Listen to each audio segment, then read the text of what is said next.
అదేవిధంగా గౌరవ శాసనసభ్యులు గారికి కృతజ్ఞత చూపించాలని ఆశిస్తూ ఈ అవకాశం ఇచ్చినటువంటి పెద్దలందరికీ నమస్కారం చెప్తూ, వచ్చినన్ని మార్కులు రావు.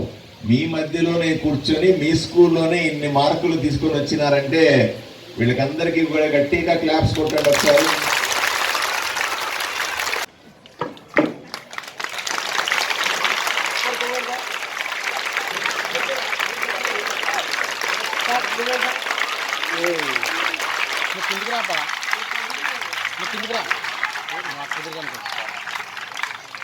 ఫోటోగ్రాఫర్ గారు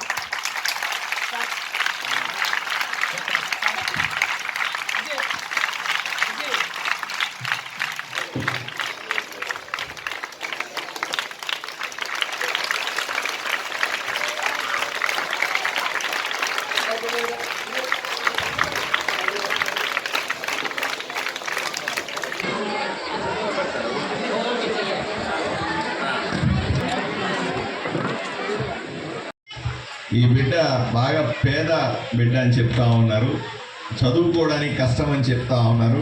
నేను వెంటనే ఈ ఊర్లో ఉన్నటువంటి ఏదో ఒక జూనియర్ కాలేజీ వాళ్ళతో మాట్లాడి ఈ అమ్మాయికి ఉచితంగా సీట్ ఇప్పించే బాధ్యత నేను తీసుకుంటాను.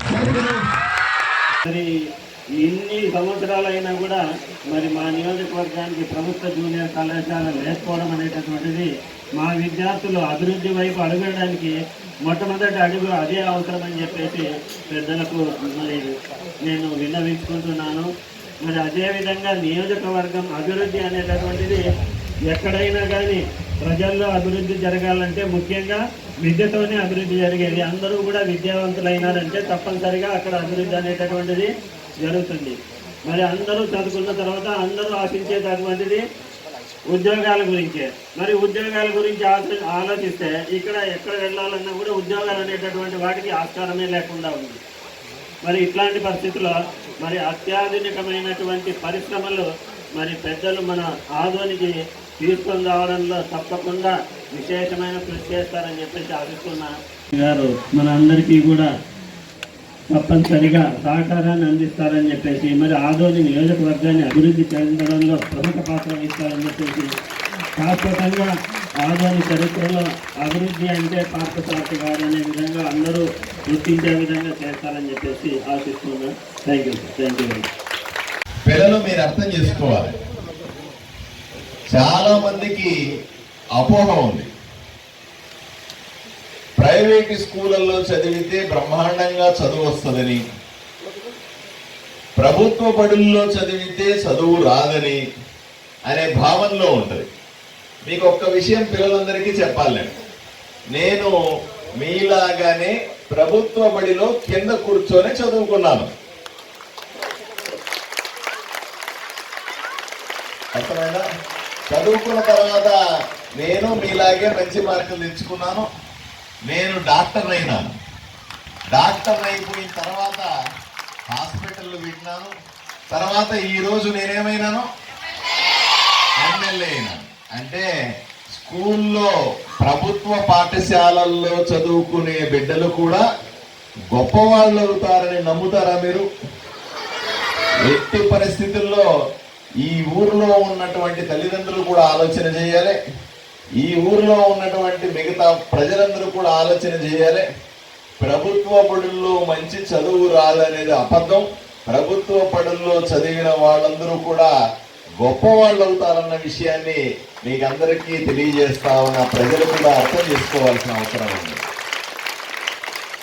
ఇక రెండో విషయం, ప్రైవేట్ స్కూళ్ళల్లో మనం బుక్కులు కొనుక్కోవాలి, మనం బ్యాగ్ కొనుక్కోవాలి, మనం సాక్సులు కొనుక్కోవాలి, మనం యూనిఫామ్ కొనుక్కోవాలి.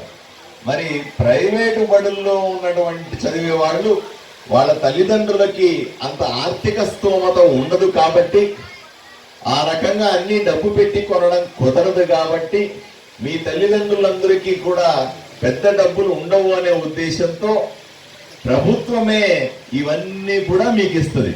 మీకు బ్యాగ్ ఇస్తుంది, బుక్కులు ఇస్తుంది, టెక్స్ట్ బుక్లు కూడా ఇస్తారు కదండి, టెక్స్ట్ బుక్లు ఇస్తారు, ఇంకోటి కానీ సాక్సులు యూనిఫాములతో సహా అన్ని ఇస్తారు. ఈ ఊరిలో ప్రతి ఒక్కరికి కూడా, ప్రతి ఒక్క బిడ్డకు కూడా ఇవన్నీ అందే ఏర్పాట్లు ఆఫీసర్ల ద్వారా ఎంఈఓల ద్వారా నేను తప్పనిసరిగా చేస్తానని మీకు అందరికీ హామీ ఇస్తాను.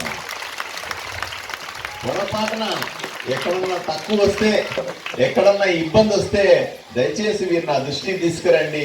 నేను ప్రభుత్వంతో మాట్లాడతాను, అవసరమైతే కొంతమంది దాతలతో కూడా మాట్లాడి మీకు అవసరమైన సదుపాయాలు ఏర్పాటు చేసే బాధ్యత నేను తీసుకుంటానని ఆఫీసర్లకి ఎంఈఓల గారికి చెప్తాను.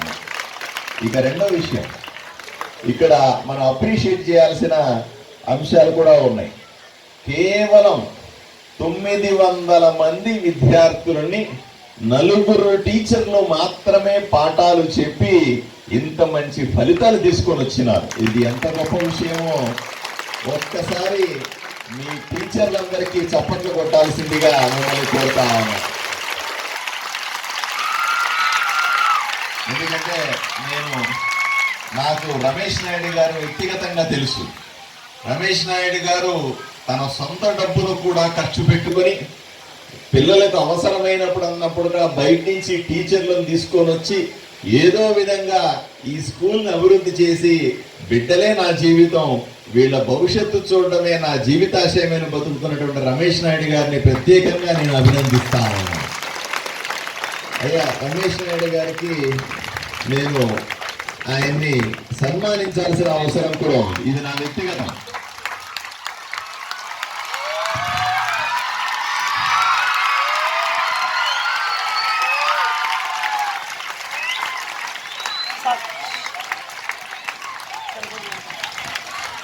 ఆయనతో పాటుగా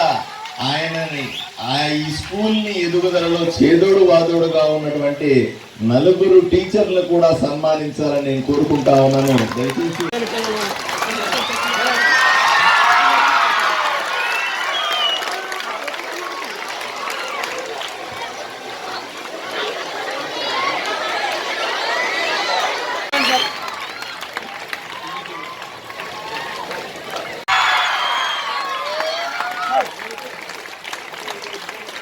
ప్రధానమంత్రిగా నరేంద్ర మోదీ గారు ఎక్కడ ఉంటారు?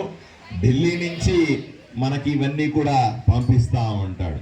మన చంద్రబాబు నాయుడు గారు ఈ మధ్యనే ఆయన 4వసారి ముఖ్యమంత్రిగా ప్రమాణం స్వీకారం చేశారు. ఎన్నోసారి? 4వసారి ప్రధానమంత్రి. వీళ్ళిద్దరితో కూడా పాటుగా మనకు ఒక ఉప ముఖ్యమంత్రి కూడా ఉన్నారు. ఎవరైనా? మన పవర్ స్టార్ పవన్ కళ్యాణ్ గారు కూడా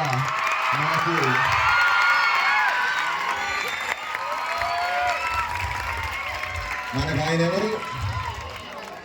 ఆయన ఏమవుతారా? ఈ రాష్ట్రంలో ఏ హోదా